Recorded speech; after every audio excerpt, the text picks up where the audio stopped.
listening back to this show from Teachers Talk Radio. You can catch up with all our shows by visiting our YouTube channel or by listening back at ttradio.org. Don't forget to like and subscribe to enjoy more live education conversation from TTR. We hope you enjoy this show.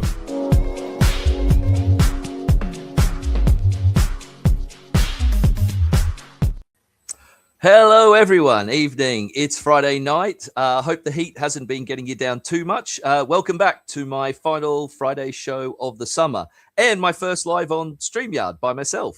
So that's a new thing. Hope you are winding down nicely after a hectic week. Today my guest is Kole Gjikolag, social youth activist who has worked with the Starlight Children's Foundation, ChildNet International, and most recently has been a collaborator to the UK government's National Youth Strategy. Since 2026, I think, Cole can correct me, he's also been working on youth media commentary as well as campaigning for social mobility by advising the UK All-Party Parliamentary Group on social mobility. Cole and I met in January at the BET conference. So this one has been long in the works, lots of organization. Both of us have been very busy people, and we finally got it together just before I take a break for the summer holidays. So welcome, Cole. It's great to have you on. Good evening. Good to see you. How's things? All good, actually. Yeah, very warm, as you say. And yeah, you know, been since January. So a long time coming, but glad we could get it sorted.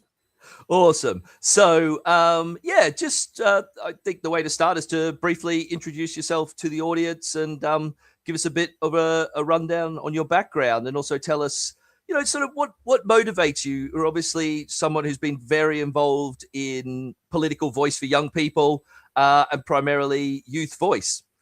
Yeah, absolutely. Hello, everyone. Thanks for watching and listening. My name's Kole Gjikolag. I'm a youth activist, advisor and speaker, specialising in education and youth policy. I study social and public policy with politics at the London School of Economics. And I guess kind of my motivation comes from seeing some of the injustices in the education system and seeing and always wondering kind of who makes the decisions to impact those and why do they make the decisions that they do. Anything kind of education and youth empowerment is really, really important to me, because I believe kind of young people should absolutely have a voice in decisions that impact them. And that starts often in education. So yeah, that's kind of a little bit about me. I kind of, as I say, do everything, wear many different hats. You've mentioned some of the organizations I've worked with already, most recently working with the Department of Culture, Media and Sport on its National Youth Strategy, and kind of getting more involved in the media side come later this year as well. Was there anything in your sort of growing up that got you really motivated? Was there a turning point for you? Were you from a political family? What sort of drove this particular interest in youth politics? Yeah, so two things. A political family, I'm not sure I'd describe them as such, and if I did, then they'd certainly be on the opposite end to where I was. But I would say in terms of the turning point, it would be seeing people in my year group in year 11 who weren't able to get their maths qualification, who weren't able to get their English qualification, and suddenly couldn't get on into sixth form, or again seeing at sixth form they weren't able to get the right A-levels, or they choose university because they don't know what else is out there. These kind of things that really impact their future is kind of why I got involved campaigning for education. In terms of young people, because I've always had the political interest, I found it both frustrating and quite irritating when other of my peers would say they don't really care about this, that, or the other in politics, or they're not going to vote or whatever it was. And by that respect, I've worked with many organisations, including My Life, My Say and the I Will movement, in terms of getting those young people more mobilised, and hopefully we're seeing that effect as well. What would you say is the main reason that a lot of young people, I mean, you're in Torquay, aren't you? So that has its, its own sort of socioeconomic issues. But a general thing, what would you say is, well, one, I guess there's two questions, isn't there? One is, do you think a lot of young people do feel disenfranchised, do feel they don't have a political voice? And if that is the case, what do you think is the big barrier that governments don't quite get right? So yeah, I do think that a lot of young people either don't feel that politics is for them because a lot of it is very detached from their local area, or they don't see an impact, or the cycle really is that young politicians want to get re-elected. Okay, so they're going to deliver for the people who vote for them. The people who vote for them aren't young people, because they don't feel that anything's being delivered for them. And so it's that perpetuating cycle of lack of participation, lack of delivery, lack of participation, lack of delivery. I would say the main thing that the government gets wrong is A, actually delivering for young people, and B, it's access as well. It's not only is polling day, in the middle of a Thursday and you have to trek down to the church, you're not going to do it when it's raining. You've frankly got no reason to, really, if you're a young person who hasn't been consulted or delivered with a project. But we are seeing some progress in terms of that from the government, in terms of trialing some voting measures like popping it in a shopping centre or a school, or actually going to the young people a little bit more. So we're seeing progress, but it's certainly a long road, given that under 25s are, as you know, the least likely to turn out at a vote. Are you pro the idea of giving 16-year-olds the vote then? Do you think that's a good step? So it's very interesting, because a lot of the organisations I work with have a different line. No, I think not without political education in schools. Not without political education in schools. Look, the UN Conventions of the Rights of the Child defines anyone as a child as under the age of 18. And now with the social media ban, we're expecting young people to look up their candidates via, as the democracy minister said, print newspapers rather than go online, and then they're expected to vote the next day. It doesn't seem very logical to me. But I'd say, with that, it's if political education was standardized as statutory in UK secondary schools, that's when I'd probably change my mind.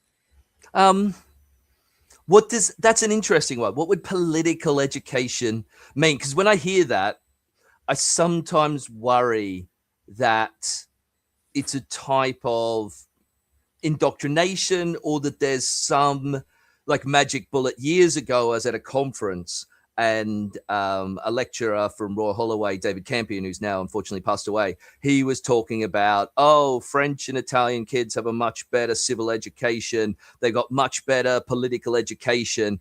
And I was, this is a problem in the UK. And I was thinking, yeah, but all the evidence shows that French and Italian young people at that stage were voting predominantly for parties that might be suggested as populist, or some might class them as far right. So what I sort of put to him, and I never got an answer I was really happy with, is there's no evidence that political education is leading to the political engagement that you want. Like, he was quite left wing. So I always get a bit concerned when I hear about, political education. I was like, how do you do that in a way that isn't saying, well, I guess political education means also we want engagement, but only engagement in a certain way? So two things on that, and the first is quite. I'm not sure of the case studies that you mentioned. I'd have to do more research into what they're actually teaching. But in terms of what we're campaigning for, and what I'm throwing my weight behind, is not necessarily teaching them about political parties, as say, or anything like that. Teaching them about how to vote, why to vote, rather than necessarily who to vote for. The importance of citizenship and having those constructive dialogues in the classroom, which are, for all intents and purposes, absent from UK secondary schools. I think that's the main distinguishing difference. The second thing is the quality of education that people already get. If you go to a very lovely private school, you're going to get a fantastic PSHE education, and part of that is going to be political education as well. If you don't, like I didn't, you're going to get some knocked together PowerPoint 2 days before, where no one's going to want to read what's on it because of exactly the fears which you describe. So that's why I'm advocating for a standardized and statutory, very government-led program to make it very clear that that's what we're teaching, and make it very clear that the level of equality in political education you get is exactly that. It's equal. And it's interesting to see the curriculum and assessment review that has come out describing that we need more citizenship education in primary schools. I don't believe that goes far enough, and I think it should be extended. So what would it look like? Can you give me an example? Like, in a primary school, obviously, what age would you start with? how would the teacher sort of put this forward? Have you got any concrete ideas that you've put forward to government in terms of this? So not in terms of primary school, but we were delighted to see that citizenship education should be extended into the school curriculum soon. In terms of secondary school, though, we're saying things like, what we're taught actually, at university, and I'm studying politics, you're taught about different kind of regime types, whether it's democracy, autocracy, multi-party systems versus first past the post systems versus, chamber systems, and all of these things that many people don't actually know exists. Things about voting for your local MP versus voting for a local party, that councils, multi-layers of government. We've got LGR going on, and I can guarantee if I were to go out to my young people on social media or even in Torbay and mention the word LGR, local government reorganisation, I can guarantee that almost 0% of them would even know what's going on, when actually that's the kind of thing that's really, really important for them to know about, because it's going to impact things like roads and social care and children's services, arguably things that they might be voting on next year, models like that, rather than necessarily going, the Conservatives believe this and Reform believe this and Labour believe this, because that's exactly so the nitty-gritty of politics, the stuff that sometimes seems a bit like potholes and local planning regimes, like the sort of bread and butter politics that is so important that we often sort of miss in the bigger, when we're looking at the bigger world picture. Yeah, absolutely. And, young people are actually very politically engaged. I'm sure we'll come on to this, but they're just not politically engaged at the ballot box. And I believe if they were to learn about those kind of things that I've previously mentioned, perhaps we'd see at least some positive transformation into votes. Yeah. So just getting back to it, would you perceive this as a subject of itself? Would it roll into PHCE? Like, how would it work in schools? Have you thought about where this would sort of fit within the curriculum? Yeah, absolutely. And this is a perfect opportunity for me to kind of launch the, what I keep telling everyone, actually, and what I keep campaigning on my own grounds rather than with an organisation. And that is, if it was up to me, and, I have written to the Secretary of State, but if it was up to me, I would remove PSHE from the curriculum as it stands, because of those, inequality, concerns that I have really in terms of private versus state education on PSHE. I'd replace that with a standardized and statutory life skills education, to which political education would be a little bit of, but so would financing, building a business, AI literacy, these soft skills that young people need instead of picking up in adulthood, when they learn it, can transform into kind of better economic and social agents into adulthood. And it would be delivered by I'm not the Chancellor, so don't ask me how I'd fund it, but it would be delivered by, continuing the CPD training program that teachers already get, rather than recruiting specialists in. And that's what I believe to be the big kind of education reform that we need.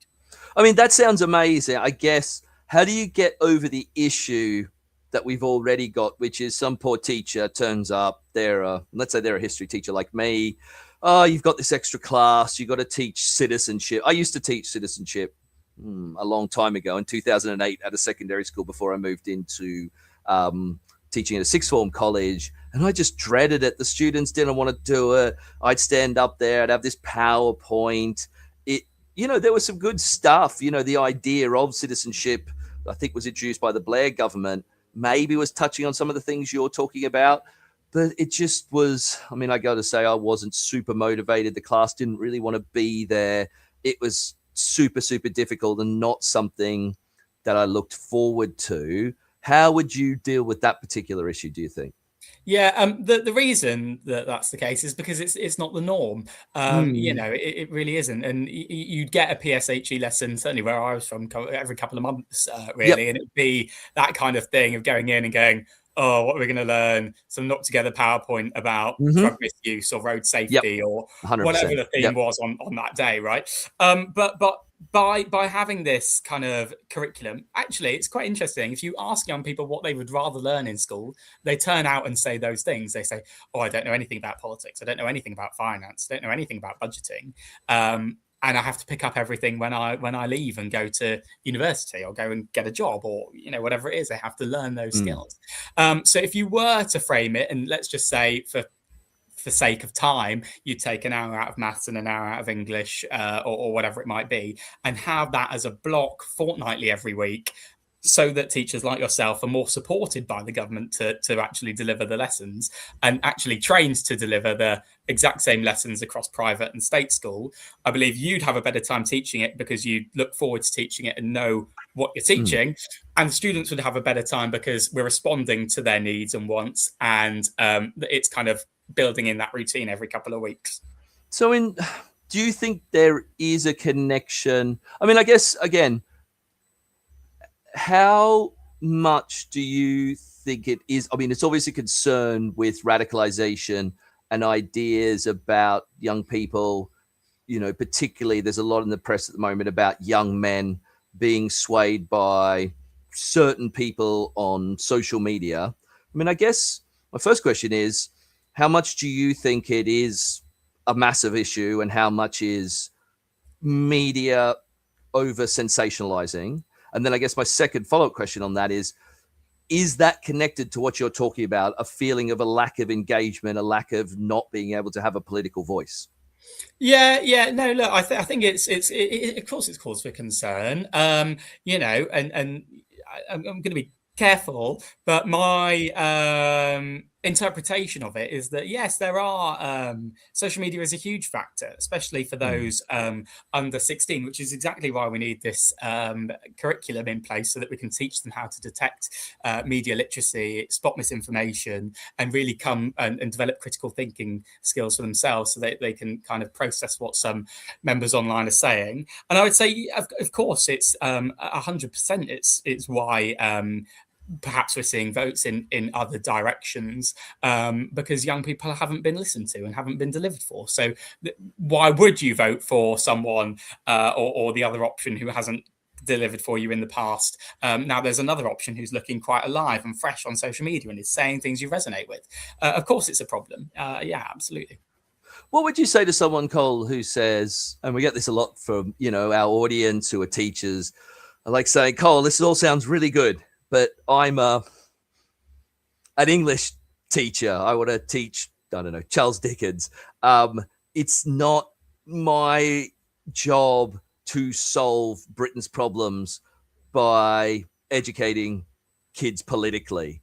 My job is to teach, I don't know, English literature and Shakespeare plays. I'm being somewhat facetious here, but you do have this idea, I think, from a lot of teachers, like, oh, here's another thing that someone wants me to do to solve all of Britain's problems. This time it's about disengagement of young people. That's not really what I got into teaching for. What would you say to a teacher who says that to you?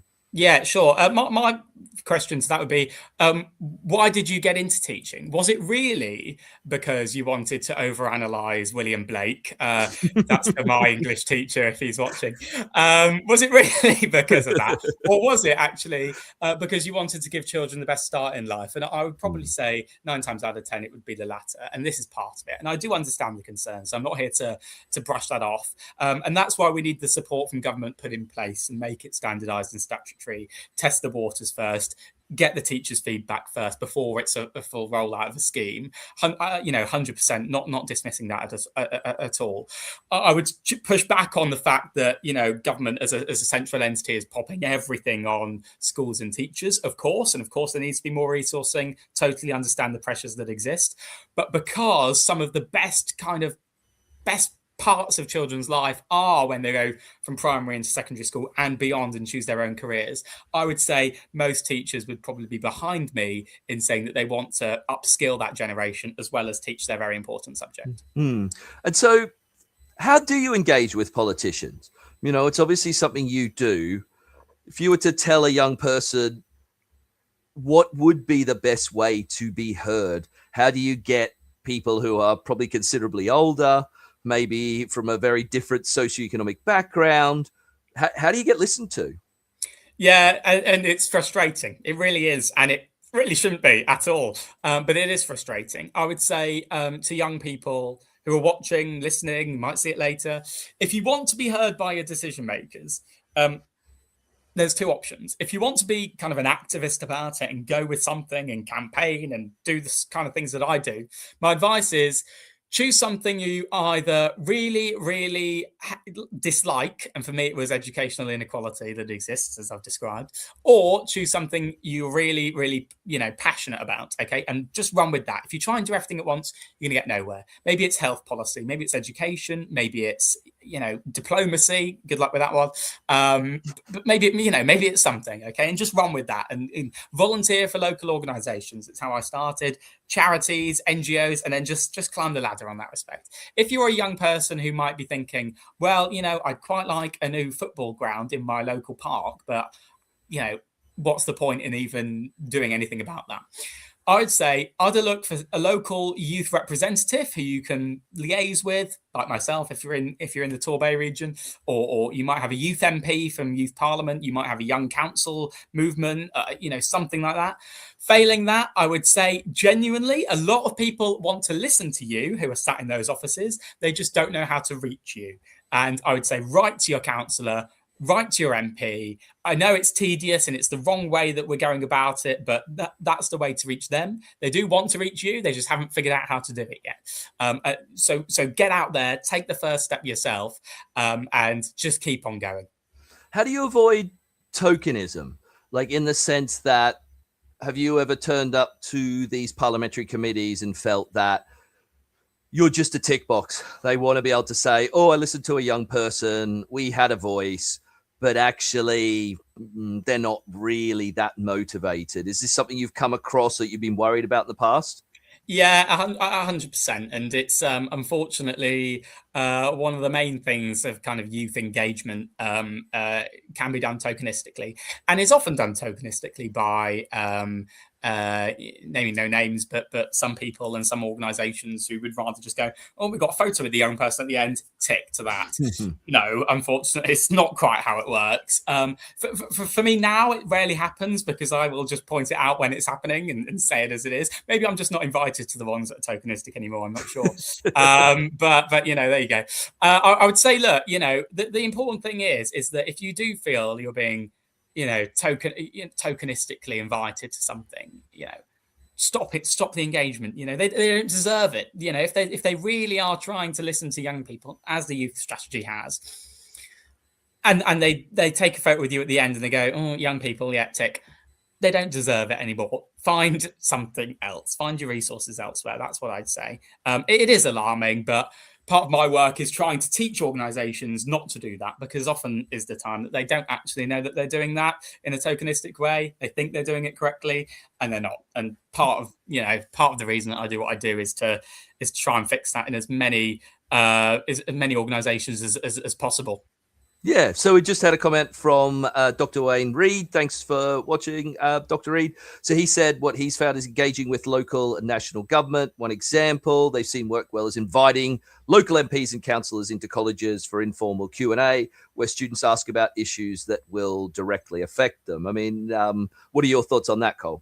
Yeah, and that is a method that a lot of people use, and it's certainly good if to get your counsellors out there so that people actually know who they are. You can ask any young person, who's your counsellor?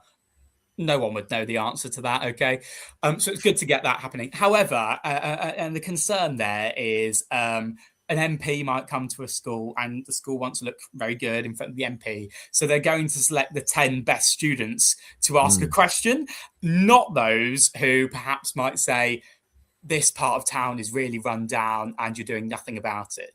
There's a measure of accountability is a difference there, and kind of selection bias is an issue there. But it is certainly a lot of things that MPs and schools do. Taking them on visits to Parliament to break down that barrier in itself is a great thing. But that's my only concern with that one. You keep talking about the youth strategy. Could you just explain what that is? I know we talked about it a lot, but I just realized we haven't probably explained it to our watchers clearly exactly what it is. Yeah, absolutely. So the National Youth Strategy is published in December of last year. It's the first kind of cross-departmental government strategy for young people, by young people ever, and certainly the first youth policy document in over 10 years. So it's a really kind of groundbreaking groundbreaking piece of policy designed by young people, and young people basically told us what they want to happen, and we want everyone to feel some impact of the strategy in at least 3 years' time. Okay. So what is it looking at? Schools, curriculum specifically? Like what sort of things is it covering that might be impacting on, I don't know, the day-to-day teaching, anything for teachers that they should be interested in that might be happening?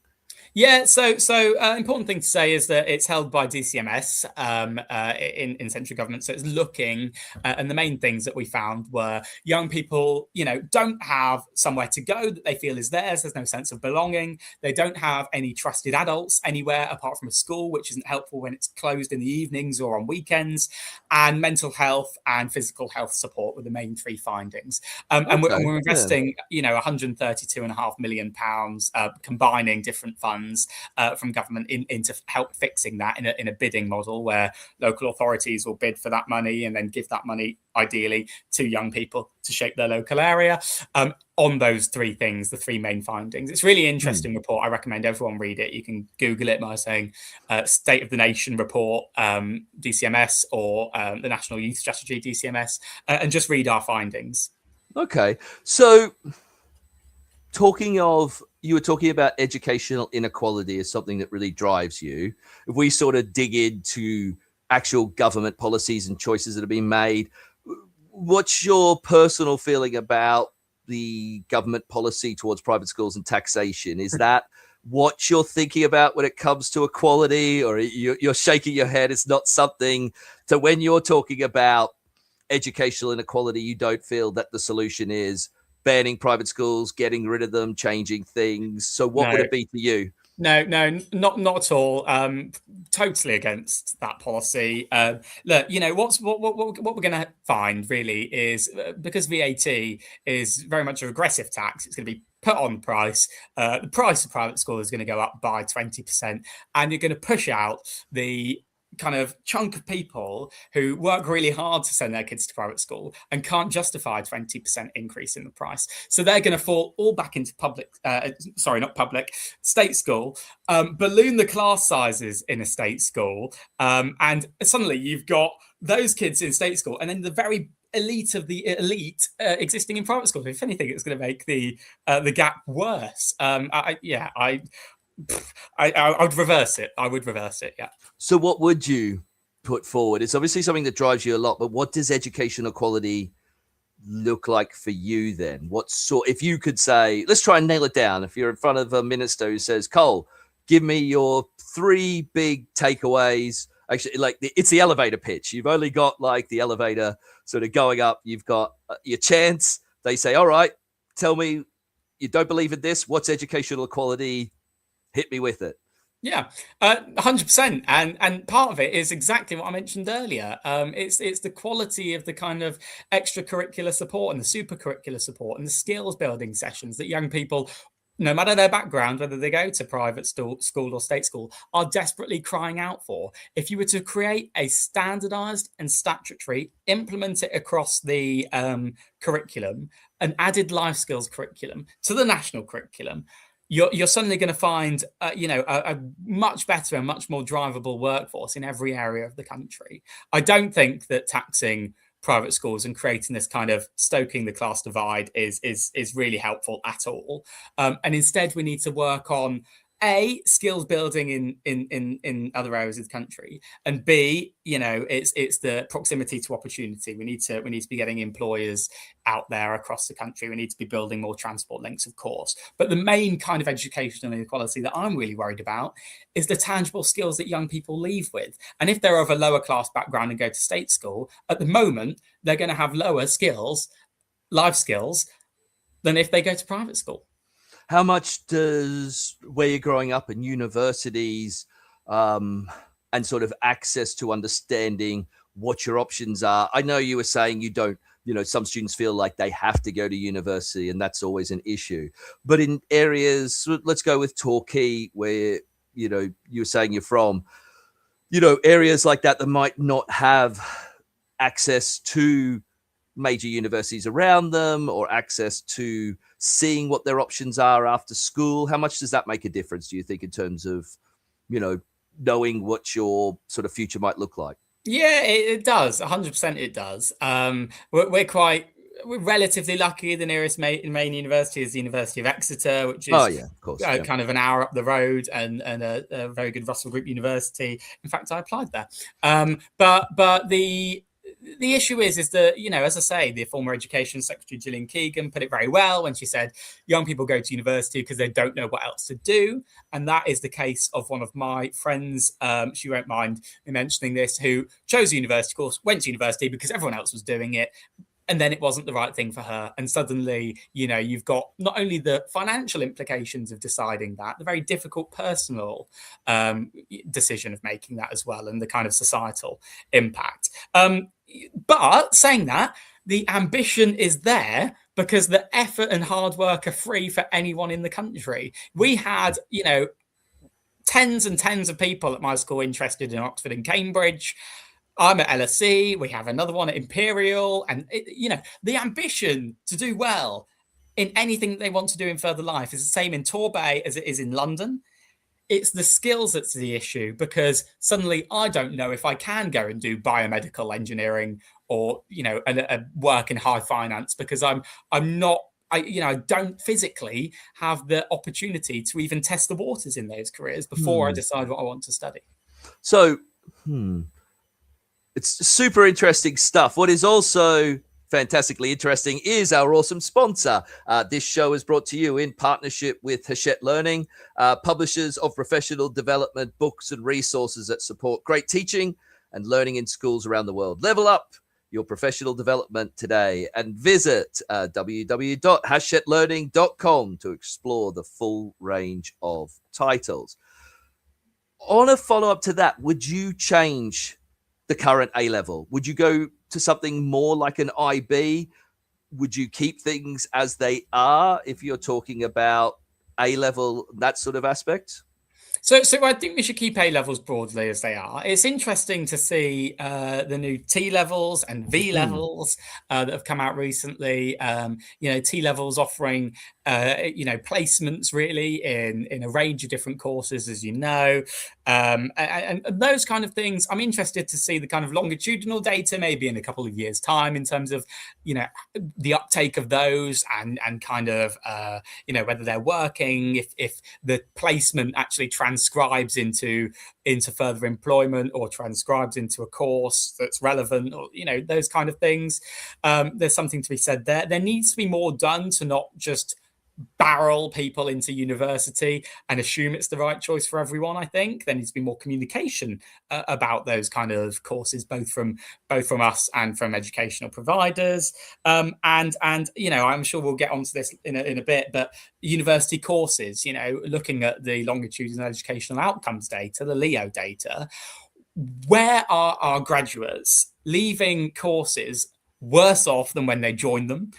Is their job actually, are they studying essentially a degree where their earning potential is going to be lower than if they hadn't done that degree? And there's the politics of that, which we can discuss or not, and there's a policy behind that. But those are the kind of things that I would say. I think, let's leave A-levels as they are because they work for many people. They work for me. But let's give a bit more transparency that there are other hugely beneficial qualifications out there. So when you talk about other qualifications outside of university, you're talking about T-levels, you're thinking about apprenticeships. Those are the sort of things that you're thinking about. And I guess the second thing with that, would you say to universities, or would you dissuade young people from doing certain courses? Would you say that universities need to cut certain courses? I guess that's a double-barreled question, but yeah, what about the first one in terms of what would you say in terms of, other options outside of university? Yeah, I'll answer both questions. The first one, of course, yes. Yeah, we're talking about V-levels, T-levels, straight into a job, an apprenticeship, a placement. So many people don't realize, I'm not going to give you something incorrect. I'm not going to quote a statistic or anything, but I'm going to say that, there are some jobs out there whereby actually you don't need maths or English GCSE, and you can get on the ladder, do your level 1 and your level 4s and your level 8s, and eventually you'll be, working in the NHS or whatever it might be. So there are schemes like that. And even I look at some now and go, who knew? And I know that careers advisors would even look at some now and go, who knew? And it's constantly a changing environment. So this isn't something that I'd want to push on schools directly. I've already given them a new curriculum. So it's not, it's not something I'd want to put on them directly, but there needs to be more communication from the government, really, and from kind of those providers, instead of saying, go to university, get 3 A stars, you'll be fine. Often isn't the case. And to answer your second question on would I dissuade or cut courses, that is, the policy that I aligned with in terms of party direction. We're looking at saying to universities, by studying the Leo data, look, we're going to cut those courses in order to fund the scrapping of inflation on student loans, so that we'd be paying back, that is a lie. I'm going to correct myself. We're going to be scrapping RPI plus 3%. So we just have it at inflation rather than scrapping inflation. We're going to scrap the 3% using the money from cutting university places to those courses that are not giving a tangible monetary impact to the students who study them. Just going back to what you were saying about English and maths, and you talked about way back at the start, you talked about your motivation in terms of students, failing maths and English. Do you support the idea that we should get rid of constant resits for students who don't achieve a 4 at maths or English? What's your feeling about what that's achieved? Yeah, no, look, I think, look, maths and English and science as core components are really important qualifications. They teach a wide range of skills beyond memorization, especially English language, teaching you creative writing, storytelling, letter writing, these kind of skills that will be used. Same with maths, you're going to need a basic level of maths wherever you go and whatever you do, really. Everyone remembers something from English and maths, whether you're, 90 or just finishing them, you know what I mean? So I wouldn't support scrapping endless resits in that case. However, there needs to be more of a support network. These people who I was at school with, they dropped off. They're resitting it the next year, but they don't have any support from the school to do so. They're just, they're going to come in a year's time and sit it. They're either going to have to get private tuition. They're either going to have to carry on in some way to learn it. At the same time as doing their other thing, whether it's a full-time job or whatever it is. They just seem to be completely dropped. And that's not acceptable at all. I think there needs to be, better support in place to do so. That's what I'd say. So we got another question from Dr. Reed. This one's quite a long one, but I think it's good. So he says, Kole, you've worked with policymakers from across the political spectrum. Looking at the current approaches of the political parties, Labour, Conservatives and others, is there one policy or initiative from any of them that you believe genuinely gets youth engagement right? And what lessons should the others learn from it? That's a great question, Dr. Reed. But yeah, I'll put it to you. Thank you very much. So it'd be a thing of me not to say the National Youth Strategy gets it right, because it does, and I was involved from the beginning. Labour government, Labour policy, and Secretary of State Lisa Nandy is fantastic in terms of youth engagement. The Deliver You campaign got over 20,000 young people involved. More to come on that in terms of getting young people involved in holding the government to account for what it's saying. It's all well and good having a new policy. It's not very useful if the young people can't feel it in 3 years' time. So there's that. In terms of other parties, caveat to say that there's a caveat to say that different parties are doing different things on youth engagement. Okay, the Conservative Party are looking at a new deal for young people, which is kind of semi-co-designed with young people, kind of not. So that's progress. It's certainly progress from where we were 4 years ago and before that. So we're looking at that, and we're looking at the policy processes behind that in terms of actually looking at what young people are telling us and what their priorities are. Housing, stamp duty cutting, for example, things like that. In terms of the others, let me do a quick whiz through. I mean, The Green Party do exceptionally well in their elected roles. They've got the Young Green Network, which is, a great way for young people to get involved in decision making at party level. That's a good thing. Now I've got to compliment the others. Can I? Not really, because we don't have to be anti-reform. No, I'm not sure. I'm there going, yeah. I put it at those three are certainly doing very well. There's a caveat to say, of course. There's level of bias there, given my candidacy as a Conservative candidate. But again, as I say, and I'm here to discuss cross-party work, and that's exactly what I've done with the National Youth Strategy. I was going to say, you've clearly been able to work with the Labour Party despite your own sort of political leanings. Is there cross-party support, you'd say, for what Labour's doing with the National Youth Strategy? Does it make you confident that even if they... I guess one of the things that can make people very disillusioned with politics, not just young people, is this is really great, but they'll lose elections and then the next party comes in, rinse and repeat. We never actually get anywhere. Yeah.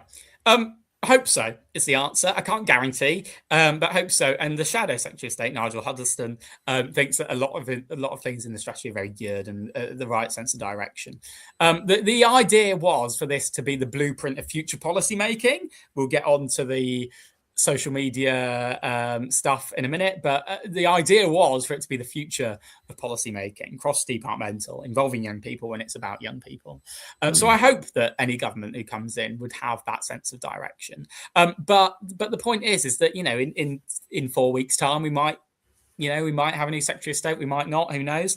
And their priorities may or may not be different. So it's an impossible thing to answer, really. But I sincerely hope so. And I'll certainly be banging the drum for it as I go along. My follow-up to that is how do you maintain optimism when policies can take so long? It's not something that's ever, instantly put in place. If you're advising young people and they say, this is great, Kole, but you can be working for 10 years and the policies can slowly come to fruition.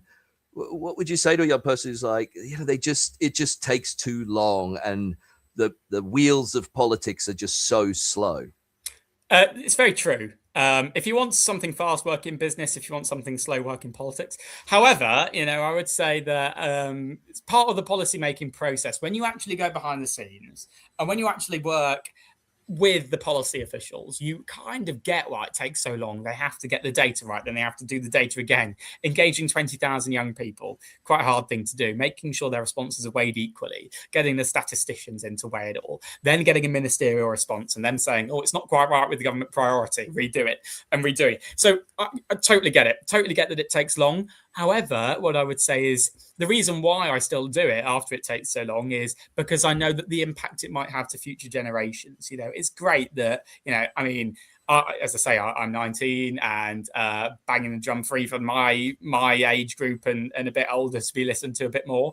Fantastic. But if we can transform the next generation and then they have something to go to the next generation with, that's kind of why I do it.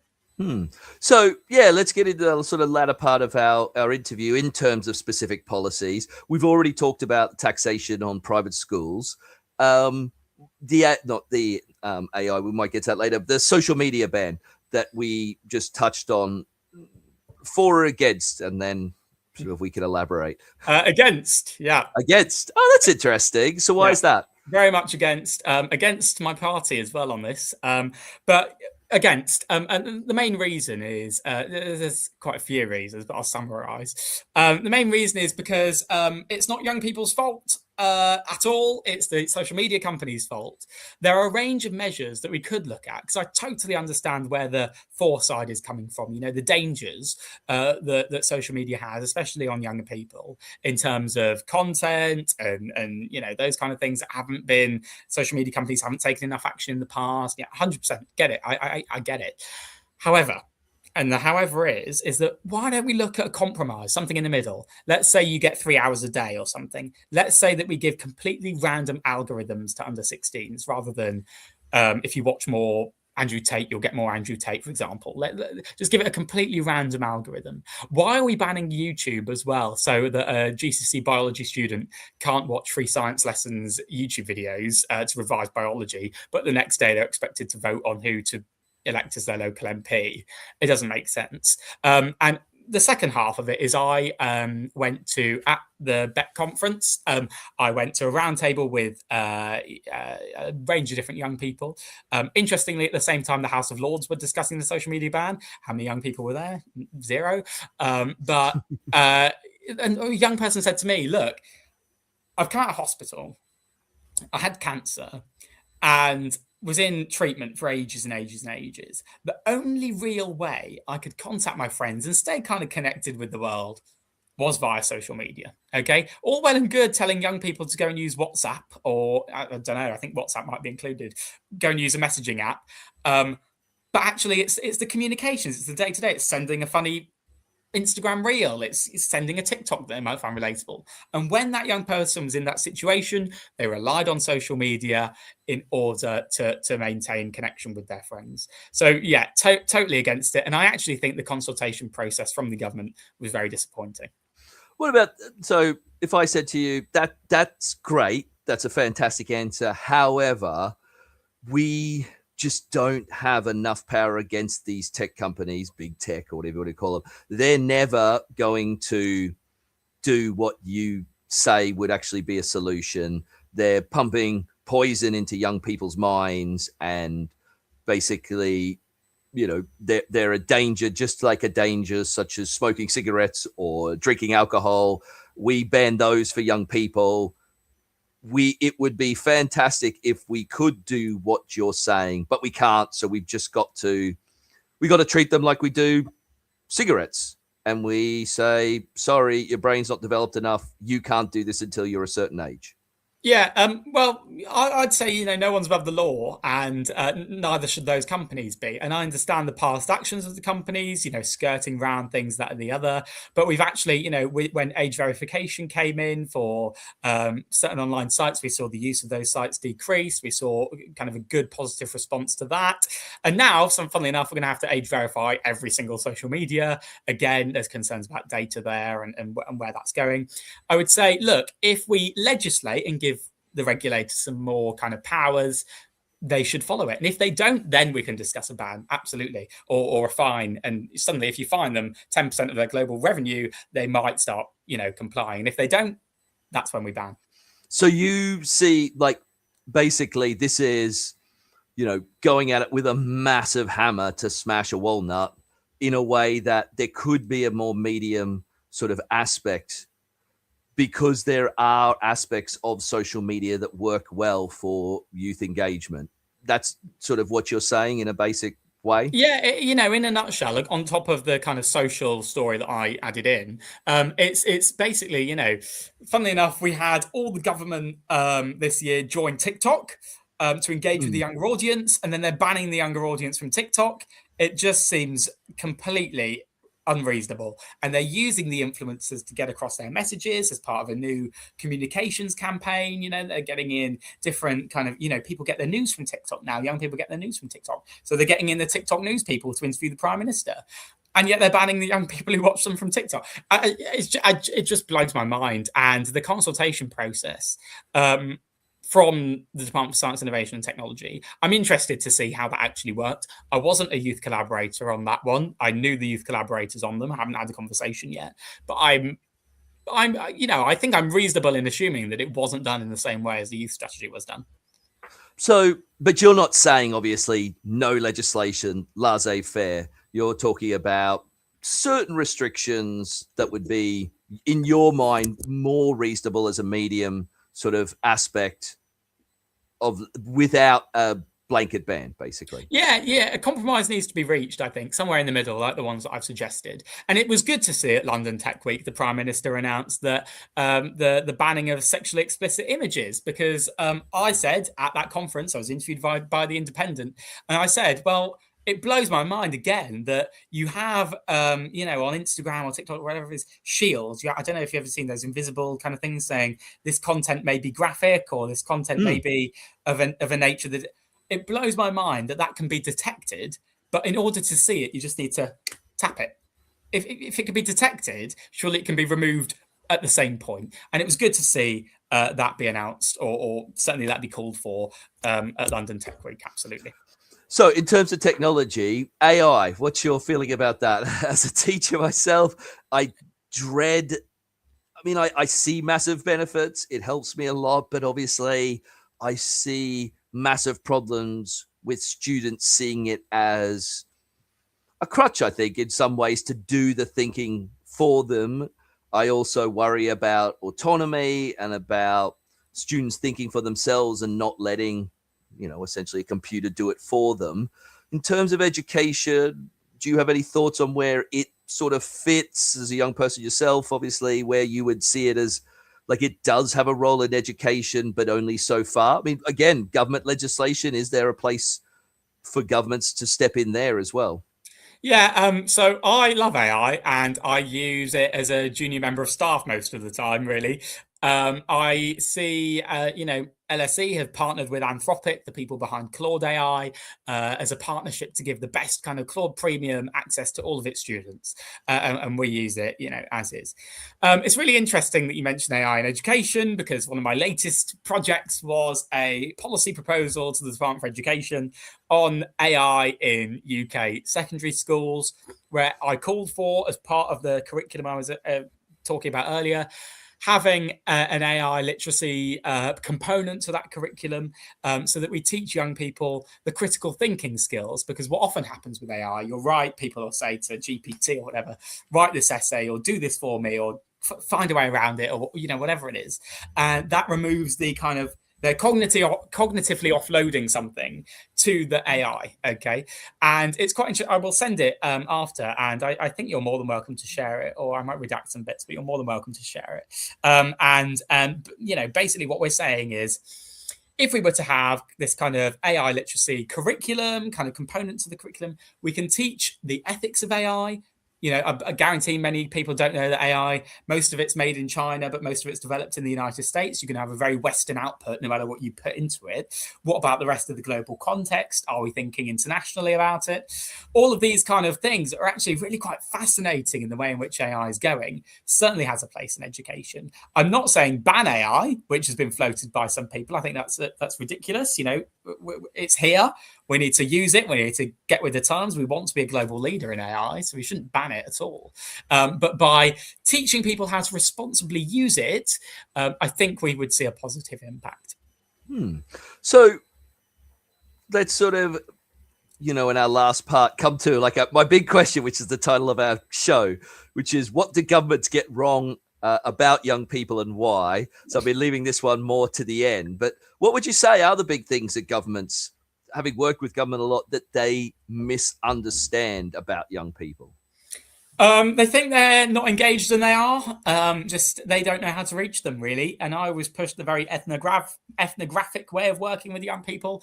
Go to young people where they are, because they'll listen, and they really want to tell you stuff. But no one really, unless you're me or people like me, is going to walk into a fancy office and sit through a meeting for an hour and a half and tell their thoughts. It's not meaningful engagement. It's great, of course it's great, but it's not all the other people out there. Okay, so I use an example where I'm from in Torquay. A skate park was due to be closed down, and it was where young people felt that was their place. It was where they felt a sense of belonging. Funnily enough, the youth strategy found that young people don't have a safe, belonging space. And when that was going to be closed down, there was a public hearing about it to hear people's thoughts of it closing down. Young people packed out that room to tell the councillors and to tell the development officers straight, this is our space, do not touch it. And, so they do have a voice, and they do want to share it, and they do want to listen. They just don't want to do it in the conventional ways in which you're advertising, really. Just deliver for young people, because they've told you what they want. They've told you millions of times. They've been over-surveyed. They've just been surveyed again with the National Youth Strategy, giving you the concrete findings to deliver for young people. And my question is, why don't you? So before we maybe think about that, let's get a word from our amazing sponsor. So this show is brought to you in partnership with Hachette Learning, publishers of professional development, books and resources that support great teaching and learning in schools around the world. Level up your professional development today and visit www.hachetteLearning.com to explore the full range of titles. I just had a thought. How much do you buy into the idea that the reason why they don't engage with politicians, they don't engage with young people, and they're not that concerned is because they know they don't vote? Is there a conscious element to that at all that you've ever noticed?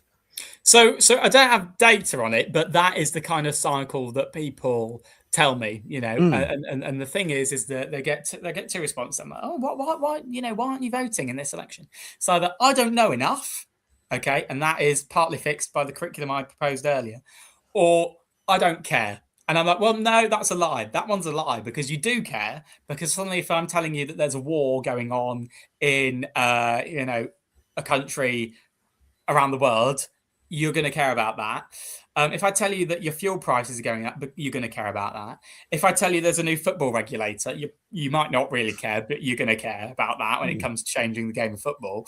If I tell you that your local park is getting demolished, you're going to care about that. If I tell you your skate park's going to disappear, you care about that. So you do care about the political issues. It's just the barriers to participation that exist are mainly in education and apathy and delivery, as well as how inconvenient it is on a Thursday, which sounds ridiculous, but that's another reason.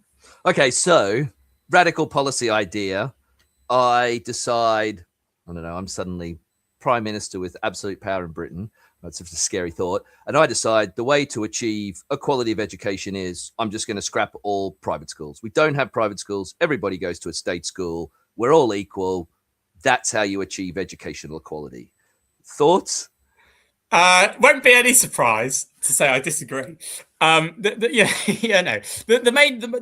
this is it's really interesting, and by saying that, a lot of people perceive really private schools to be very high on a pedestal, only accessible by a certain class of people, and state schools straggling behind. 93% of us go to a state school. I'm part of the 93% club. I'm very proud of where I've come on my journey to do so. However, and this is the point, it's that there's a standard of education in private schools which allow them to kind of nurture very small class sizes and get people into Oxford and Cambridge and whatever else. And I think, you know what? That's fine. If you want to send your child to have the best start in life and have the money to do so, you should absolutely send them to private school to get the best chance for them to do, well in that respect. Fine. However, and this is the however, state school shouldn't be, the bad option or the worst quality option. It shouldn't be like that at all, especially to learn life skills and soft skills. Part of that is the curriculum that I mentioned earlier. And by having it the same in both of those schools, you would kind of unlevel that inequality a little bit. I don't think that changing all private schools to a state school would fix the problem either. In terms of what's happening, suddenly you've got teachers who are very highly qualified, who really want to get into teaching, but want to teach the right crowd, so to speak. Bad use of words, but there you go. Want to teach in a private school for that reason. Suddenly, if you change everything to a state school and allow kind of, with admissions or not, they might choose not to teach. And I'm just kind of thinking it through and saying you probably wouldn't have the benefits of the policy that you would be intending to have. We need to make a more level playing field. Part of that is by the skills curriculum, and part of that is by reforming the ways in which we do it. Taxing private schools is going to do the opposite, and deleting private schools, I believe, would be worse. And my last question to you is, what about voting, as in the way we vote? Would we have more youth engagement if we scrapped first past the post and went to PR? Or I'm obviously from Australia, we have single transferable vote. If we, with preferences, so it's slightly different to this country, would you say that would make any difference? Are you pro changing the actual structure by which we elect people in this country? Well, look, not to give you a politician answer, but look, we had a referendum on this years back in terms of changing the voting system. We voted to keep first past the post. I would say in terms of would it make a difference? I'm not sure. By having kind of a proportional system, maybe it's the case where young people would feel more valued and that their vote would count more and therefore they might go and vote. But part of it is because I don't think they understand the voting system as it is. I don't think they understand that, first past the post, you vote for a local MP. Many people are going to vote for a certain party because of its leader, when actually the system isn't designed to do that. But again, saying that, we're moving into a multi-party system now, and whereby, ironically, we might be better off under a proportional representative system, or we might see a proportional amount of seats in a first-past-the-post system in a two-chamber parliament. This is why we need the education, because not young people wouldn't have a clue what I'm talking about there. So that that's my answer. I'd say it's something to bear on our radar. We've already had a referendum, but it's useless asking me. Let's ask the young people. Fantastic. We'll leave it there, Kole. Thank you so much for being involved. And it's a very special show. Like I said, this is my first solo show on StreamYard. Thank you so much for the engagement, particularly Dr. Reed with those excellent questions. Kole, it's been a pleasure. Really enlightening. And your motivation, I think, is fantastic. And hopefully a lot of young people are inspired by you. Thank you so much for being involved. Thank you. Not a problem at all. Cheers. You've been listening to Teachers Talk Radio. Tune in live and listen back at ttradio.org. We look forward to hearing from you next time on Teachers Talk Radio.